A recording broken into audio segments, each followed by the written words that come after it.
Welcome back to the channel. This is Sean Rampersad here with the Mortgage Group. Today, I'm going to be talking to you about something a little bit off topic, off the mortgage topic at least, and it's about investment diversification. So we're going to kind of dive into what diversification is, how it can help you, why you need it, and some of the things that I'm doing. At the end of the video, I'm going to share with you my overall investment strategy thus far. I keep on trying to improve it every day. I mean, I'm doing tons and tons of research on different aspects of investing and how I can get to my goal of reaching a huge number for overall savings over time. So my goals are driven by being a family man. I have 2 kids. I've got a wife. I'm getting older and I want to make sure I make some wise investment decisions. This is not things that I learned in school. This is things that I learned from experience over time and from research that I've done. So let's get right into it. So what exactly is diversification? Well, let me tell you a story about non-diversification first. So overall, over time, when I found a winner in an investment strategy, I would go all in. So at one point, I went all in on mutual funds, on one specific mutual fund, and I spent a lot of money on it, over $150,000. And what ended up happening in the short term, short term being over a 1-year period, is it lost around 50 grand. So it's so important to diversify your investments so that you don't lose money in one area. So what diversifying your investment is instead of putting all of your eggs in one basket, you do different types, a whole bunch of different types of investments. Some could be high risk, some could be low risk, some could be medium risk. They all could be medium risk. That's how I prefer it, to be honest with you. But overall, if one craters and another one is rising, then it levels out. So most cases, when you have a well-balanced portfolio that's diversified, you'll most likely never lose money. It allows you to weather the ups and downs of the market. If you look at any graph on Yahoo Finance, you're going to see the stocks that they're just up and down, but some are slow on a path, kind of upwards with not as many dips. So basically what you're doing by diversifying is you are just keeping yourself on a slope of no or minimal dips. So why is diversification important? Well, diversification just means to me less risk. So one, you don't want to leave your money cash in the bank. The reason you don't want to leave your money cash in the bank is because inflation will destroy, or deflation will really destroy that money. Over time, everything costs more. So you need your money to be earning for you over time. Now, if you've had one bad experience or 2 bad experience investing in the past, then hear me out. You need to diversify your portfolio. So diversification is just so important so that you don't have to weather the craters and the falls and the dips of the market. It can be brutal. And there's all different kinds of ways you can do it. And I'm not only talking about investing in like mutual funds or stock or anything like that. I'm talking about any type of investment, investing in a business, investing in real estate, investing, you name it, in life insurance. It could be anything. Diversification just means less risk for you.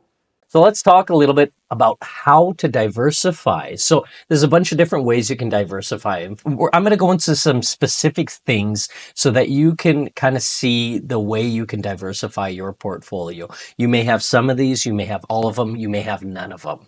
But the first one is stocks. If you're buying stocks or you're into buying stocks, then it's important to buy stocks in different markets so that you don't crater, okay? Now, there has been craters in the past. During COVID, there was craters and it recovered. Some areas did not recover exactly at the same times that others did. So when I say diversify your stocks, you're going to want stocks in travel. You're going to want stocks in healthcare. You may want it in oil and gas, but a diverse amount of different stocks because all industries are not going to collapse. One industry might for one reason or the other. It could be a law change. It could be disease. It could be, who knows what the market's going to be like, but not all of them are going to collapse at the same time. You can also diversify your stocks internationally.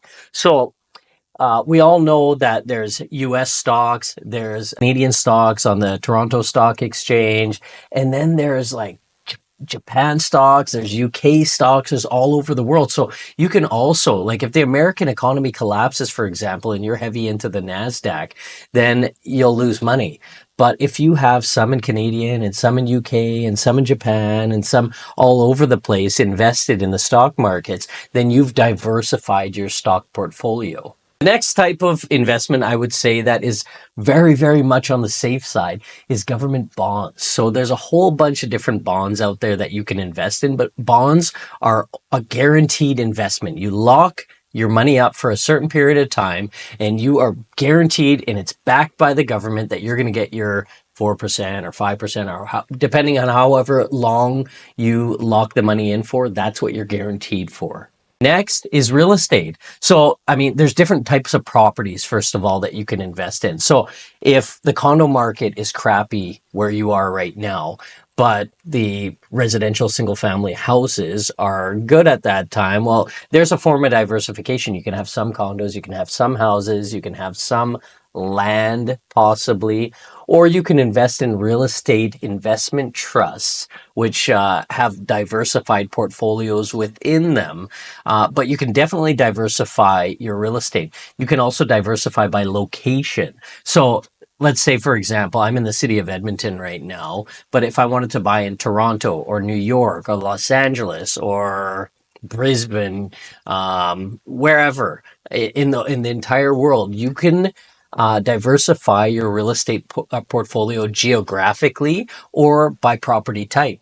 After that, there's commodities. So there's like investments in gold, there's investments in silver, there's investments in oil, in trees. I mean, you name it, there's an investment for it. So you can diversify your portfolio by investing in different commodities. Next is mutual funds and ETFs. So ETFs, I put that in with index funds as well. I enjoy investing in these. It's just your money grows over time, but you definitely want to be diversified. That's why I prefer ETFs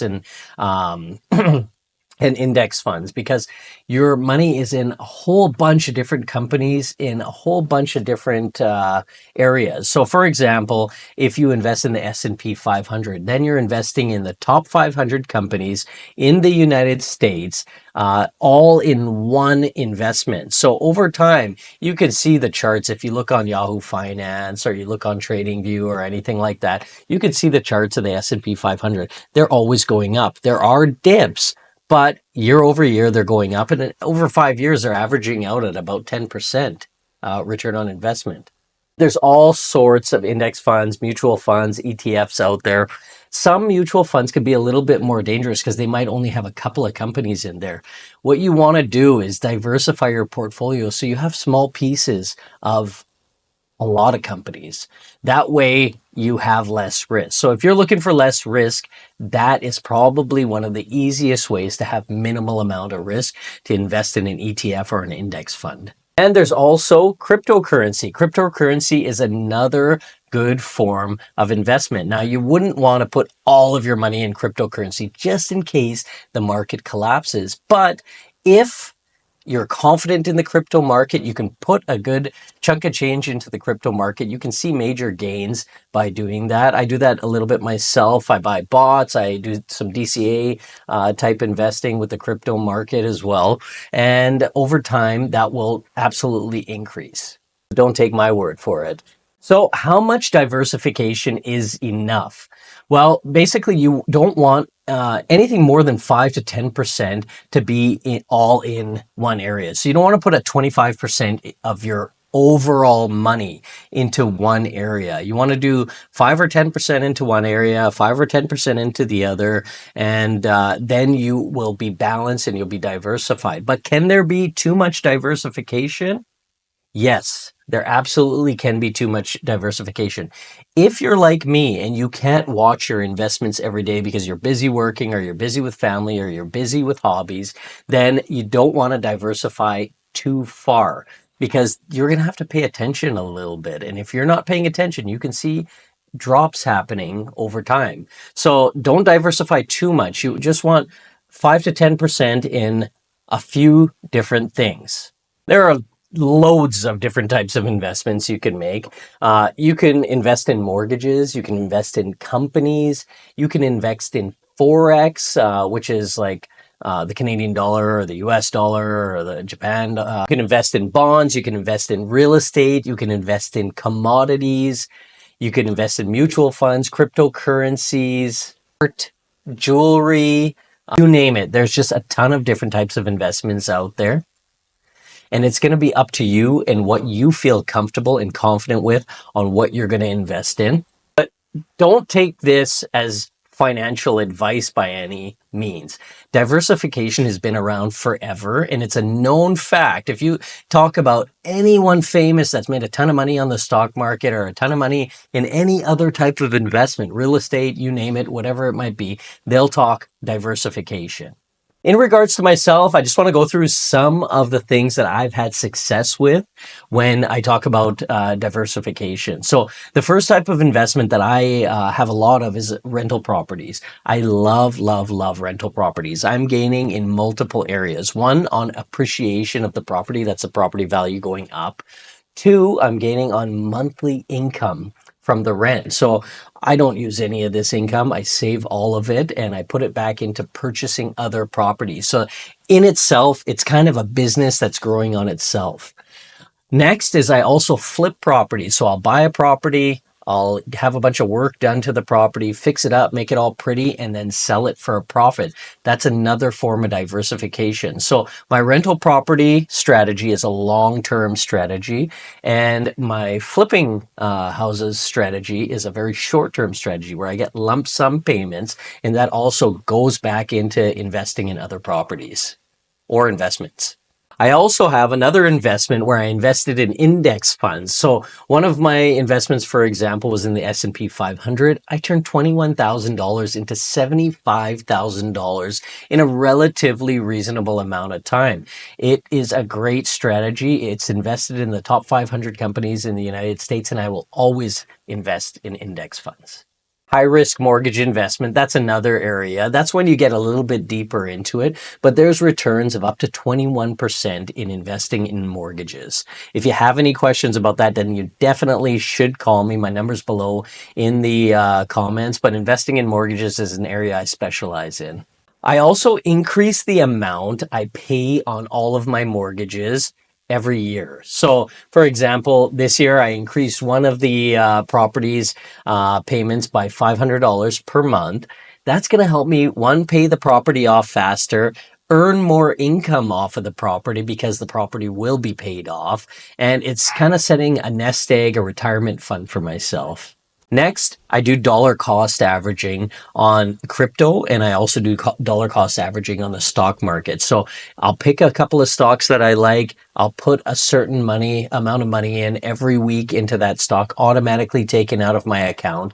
And it helps me keep the price of the stock that I'm purchasing low, or kind of more averaged out, more balanced is really what we're looking for here. But dollar cost averaging, and I'm going to do another video on that that you'll be able to take a look at within the next week. I do grid crypto trading as well, where you get a bot to do the trading for you, and you make a minimal investment, and the bot will automatically trade for you. Not always profitable, but it can be very profitable with some very, very good returns. Obviously, the biggest investment that I make is a time investment into my business. My plan for my business is that it's going to continually grow on a pretty steady path. That's my mortgage business. And investing time into that business and doing certain things every day, like making this video, is an investment into my business. And finally, I also leverage credit. So sometimes I'll make an investment and I'll use credit to purchase the investment if I know I'm going to make a profit on that leverage. So if you guys have any questions about diversification, especially about mortgages, because I am a mortgage broker, please give me a call anytime. Like I said, my contact information is below, and please like and subscribe to the channel. It helps me get this awesome information out to everyone that needs it. Thanks for watching.